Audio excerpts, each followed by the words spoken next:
Hello everyone, आज फिर से हम उपस्थित हुए आपके 9th क्लास का जो फर्स्ट चैप्टर जो स्टार्ट होता है, यानी मैथ का जो 9th क्लास है आज से स्टार्ट होता है। और 9th क्लास के लिए आपको कैसे पढ़ना है, क्या पढ़ना है, उसके बारे में हम आज में बात करेंगे। तो सबसे पहले जो 9th क्लास है उस 9th क्लास में हम लोग स्टार्ट करेंगे मैथ का, ठीक है। और इस मैथ की क्लास में हम स्टार्ट करेंगे सबसे पहला, जैसे किसी से भी काम में टॉपिक जो होता है वो पूछ देता है कि वो गणित क्या होता है। कोई भी आपसे पूछ सकता है गणित क्या होता है, गणित किसे करते हैं। तो देखिए, जैसे यहाँ पे टॉपिक वाइज बता दिए गए, टोटल फॉर्मेट रेडी है, इस फॉर्मेट को आपको पढ़ना है, इस फॉर्मेट को टोटल पढ़ना है। इसी चैप्टर से आपको ये सब चीज आपको इस चैप्टर में आएगा। तो हम स्टार्ट करते हैं क्लास को। और देखिए, सबसे पहला क्वेश्चन आपको गणित क्या है तो पूछा जाता है ना, गणित क्या है। यानी देखिए, गणित जो होता है ना वो अंकों और संख्याओं का ऐसा मेल होता है, अंकों और संख्याओं का ऐसा मेल होता है जिसमें प्लस यानी जोड़, घटाव, गुना और भाग आदि से बनाया जाता है, और उसी को उसके बारे में पढ़ना रहता है। तो इसको हम क्या कहते हैं, गणित कहते हैं। अब बात है कि अंकों और संख्याओं, तो अंक और संख्या क्या होता है। तो देखिए, अंक क्या होता है, अंक जो होता है वो गणित की सबसे छोटी सांकेतिक इकाई होता है। अंक जो होता है वो गणित की सबसे छोटी इकाई होता है। अब देखिए, कोई पूछता है कि गणित में टोटल संख्या कितने होते हैं, तो टोटल संख्या, अंकों की संख्या कितनी होती है, तो 10 होते हैं। अब देखिए, इसमें कौन कौन सा होता है, 0 होता है, 1 2 3 4 5 6 7 8 और 9 होता है। ये आपके अंकों की टोटल संख्या 10 होती है, ठीक है। अब आगे पढ़ते हैं हम संख्या के बारे में। संख्या क्या होता है, संख्या का मतलब होता है ना कि जब दो या दो से अधिक अंकों को मिलाकर एक नए संख्या का जो निर्माण होता है ना, नए चीज बनते हैं, उसी को हम लोग क्या कहते हैं, उसको हम क्या कहते हैं, संख्या। जैसे कि मान लीजिए यहाँ पे क्वेश्चन दे दिया 122, ये क्या हो गया, 11 दे दिया, 12 दे दिया, ये सब, इसी सब को हम क्या कहते हैं, संख्या कहते हैं, ठीक है। अब हम पढ़ेंगे आगे संख्या के बारे में। तो संख्या क्या होता है, पढ़ लिया आपने। संख्या को हम दो भागों में बांटते हैं, एक वास्तविक संख्या होता है और एक सम्मिश्र संख्या।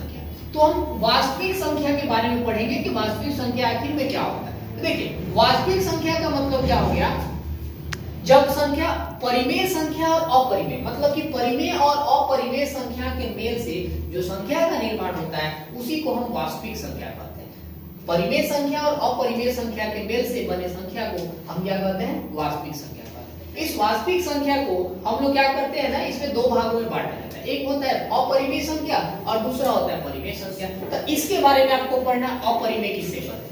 अपरिमेय संख्या का मतलब हो गया वैसी संख्या जो p/q के रूप में नहीं होती है, जो p/q के रूप में नहीं होती है। यानी p/q का मतलब एक अंश और एक हर। जैसे कि अगर आपको p/q बताया जा रहा है तो ये क्या होता है, अंश होता है, और नीचे वाला क्या होता है, हर होता है। यानी हर जो होता है ये इस फॉर्मेट में अगर नहीं रहेगा तो इसको हम लोग अपरिमेय संख्या बोलेंगे। जैसे कि मान लीजिए √3, √5, √7, इसके नीचे हम 1 भी नहीं लगा सकते, और ये क्या होता है, अपरिमेय होता है। नेक्स्ट आते हैं आपको परिमेय संख्या। तो परिमेय संख्या का मतलब वैसी संख्या जो p/q के रूप में होता है, वैसी संख्या जो p/q के रूप में होता है और जिसका जो q होता है वो q बराबर 0 नहीं होता है। जैसे कि अगर आपको 2/3 हो गया, 4/5 हो गया, ये सभी संख्याएं क्या होते हैं, परिमेय संख्या। इस परिमेय संख्या को हम दो भागों में बांट के पढ़ते हैं। पहला होता है पूर्णांक संख्या और दूसरा होता है भेद संख्या। तो पूछता है पूर्णांक संख्या आखिर में है क्या। तो पूर्णांक संख्या जो होता है, देखिए ये कॉम्बिनेशन, मतलब कि ये पॉजिटिव इंटीजर और नेगेटिव इंटीजर का ये कॉम्बिनेशन होता है। मतलब कि जैसे 0 1 2 3 डॉट डॉट डॉट, या -1 -2 -3, ये इसका कॉम्बिनेशन होता है, मिक्सर फॉर्म होता है, और इसी को हम लोग बोलते हैं पूर्णांक संख्या, ठीक है। और आता है इधर भिन्न संख्या। तो भिन्न को दो भागों में बांटा जाता है। इससे पहले हम लोग पढ़ेंगे ये पूर्णांक संख्या को आपको अलग अलग तरीके से पढ़ना है। इस पूर्णांक में आपको पढ़ना है प्राकृत संख्या, पूर्ण संख्या, सम संख्या, विषम संख्या, भाज्य संख्या और अभाज्य संख्या। फिर उसके बाद आगे पढ़ना। तो पहले हम पढ़ेंगे पूर्णांक, प्राकृत संख्या क्या होता है। प्राकृत संख्या का मतलब क्या होता है, गिनती की सारी संख्या, गिनती की सारी संख्याओं को हम क्या कहते हैं, प्राकृत संख्या, यानी नेचुरल नंबर। उसके बाद आता है पूर्ण संख्या, होल नंबर।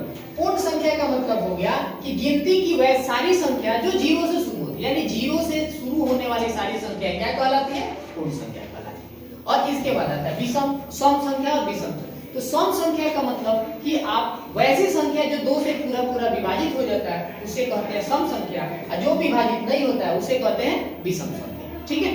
अब ठीक है, अब आता है भाज्य संख्या और अभाज्य, वही प्राइम नंबर और कंपोजिट नंबर जो आप इंग्लिश में पढ़ते हैं। अब इसमें देखिएगा, इसमें जैसे भाज्य संख्या वो क्या होता है, तो बोल रहा है कि इसमें दो से अधिक, मतलब वैसे संख्या जिसके गुणनखंड जो होते हैं ना दो या दो से अधिक होते हैं, दो या नहीं मतलब कि दो से अधिक होते हैं, तीन होते हैं, चार होते हैं, उसको हम लोग कहते हैं क्या, उसको कहते हैं भाज्य संख्या, ठीक है, यानी कि कॉम्पोजिट नंबर। और इसको कहते हैं अभाज्य संख्या। अभाज्य का मतलब जो वैसी संख्या जिसके केवल दो गुणनखंड होते हैं, या तो एक होगा और नहीं तो खुद वही संख्या होगा, इसको हम लोग क्या कहते हैं, अभाज्य संख्या। अभाज्य संख्या का मतलब हो गया क्या, वैसी संख्या जिसके एक और खुद गुणनखंड हो वो अभाज्य हो गया, और जिसके दो से अधिक गुणनखंड होते हैं वो क्या हो जाते हैं, भाज्य संख्या, ठीक है।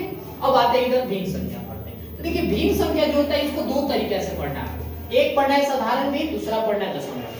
तो साधारण भिन्न का मतलब नॉर्मल, जैसे 1/2, 3/4, 5/7 ऐसे ही नॉर्मल लिख कर छोड़ दीजिए, वो साधारण भिन्न हो गया। लेकिन वही दशमलव भिन्न में क्या होता है, वैसी संख्या जो दिया रहता है जिसका मान हम लोग दशमलव में लाते हैं, जैसे अगर 1/3 है, हमने 1/3 को सॉल्व कर लिया तो ये दशमलव में आ गया, डेसिमल में हो गया। नेक्स्ट आता है आपको इस दशमलव भिन्न को हम लोग करते हैं शांत दशमलव, और एक होता है अशांत दशमलव। तो शांत का मतलब क्या हो गया, वैसी संख्या, शांत का मतलब हो गया जैसे कि वैसी संख्या जो हो जाएगा जो अगर दशमलव में लाते हैं ना तो उसका आंसर कट जाए पूरा, जैसे कि 1/5 है तो 5 को अगर हम 1 से भाग करते हैं दशमलव लगेगा तो 0, और 5 दूनी क्या हो गया, 10 हो गया, यानी ये कट गया यहीं पे, तो ये शांत हो गया। एक वही होता है जो नहीं कटेगा, वो अशांत हो जाएगा। नहीं कटेगा मतलब बार बार वही रिपीट होगा, जैसे कि मान लीजिए 1/3 है, ये 3 रिपीट कर रहे हैं, ये अशांत है, ये क्या हो जाता है, अशांत हो जाता है। ये शांत हो गया और ये क्या हो गया, अशांत हो गया। अब यहाँ अशांत दशमलव भिन्न में, अशांत दशमलव भिन्न को हम दो भाग में बांटते हैं, एक अशांत आवर्ती और दूसरा होता है अशांत अनावसानी अनावर्ती होता है, ठीक है। अब देखिए इस अशांत आवर्ती में क्या होता है कि वैसी संख्या जब हम जिसको काटते हैं ना तो काटने के बाद कुछ वैसी जो डेसिमल के बाद होता है वो संख्या रिपीट होते रहता है, तो वो आवर्ती में आता है। और अनावसानी अनावर्ती में क्या आता है, तो इसमें आपको जैसे कि कुछ समय के बाद वो रिपीट हो जाता है, जैसे मान लीजिए यहाँ पे 0 है, 0 के बाद 1 डबल 0 है, फिर 1 आ गया, फिर ट्रिपल 0, फिर 1 आएगा, 4 0, फिर 1 आएगा, 5 0, ऐसे ये बढ़ते जाएगा। ये आपको होता है अशांत अनावसानी आवर्ती। मतलब कि इसको पढ़ने के लिए आपको एक, जैसे कि आपको कहानी बता रहे हैं कि जैसे मान लीजिए क्लास में कोई बच्चा होता है, ठीक है, उस क्लास में बच्चे दो तरह से होते हैं, एक शांत हो जाते हैं और एक अशांत रहते हैं। शांत होने का मतलब कि एक बच्चा को जब गलती कर रहा है तो उसको कस के पीट दीजिए, अब कस के पीट दिए बस शांत हो गया, तो वो शांत पसंद है, ठीक है। और अशांत का मतलब अभी पीटे और फिर थोड़ी देर के बाद वही काम शुरू कर दिए, तो वो अशांत हो जाता है। अब इस अशांत होने वाले में दो तरह से बच्चे होते हैं, एक हो जाते हैं वो आवर्ती, अपने काम को बार बार दोहराते हैं। अगर हम किसी बच्चा को मना करें कि क्लास में नहीं बात करो, और जैसे सर बोर्ड की तरफ घूम रहा है अब बस पीछे बात करना शुरू, तो ये आवर्ती होते हैं, यानी अपनी चीजों को बार बार वो दोहराते जाते हैं। और लेकिन वही अशांत अनावसानी आवर्ती में क्या होता है, अगर हम किसी बच्चा को जो गलती कर रहा है उसको कस के पीट दीजिए, अब जब कस के वो पिटा जाएंगे तो पिटाने के बाद कुछ टाइम के बाद वो अपना काम रिपीट करेंगे, थोड़ा देर शांत रहेंगे, 1 घंटे शांत रहेंगे, दूसरे घंटे में, तो ये अशांत अनावसानी अनावर्ती होता है, यानी नॉन टर्मिनेटिंग नॉन रिपीटिंग होता है और नॉन टर्मिनेटिंग रिपीटिंग होता है, ठीक है। और ये डेसिमल होता है, और ये आपको शांत दशमलव है और ये अशांत दशमलव। तो ये आपको 9th क्लास में ये सभी चीजें आपको अभी पढ़नी है, ये सभी चीजें आपको पहला चैप्टर में ये सभी चीजों को आपको पढ़ना है, ठीक है। फिर मिलते हैं नेक्स्ट क्लास के नेक्स्ट वीडियो में। Thank you.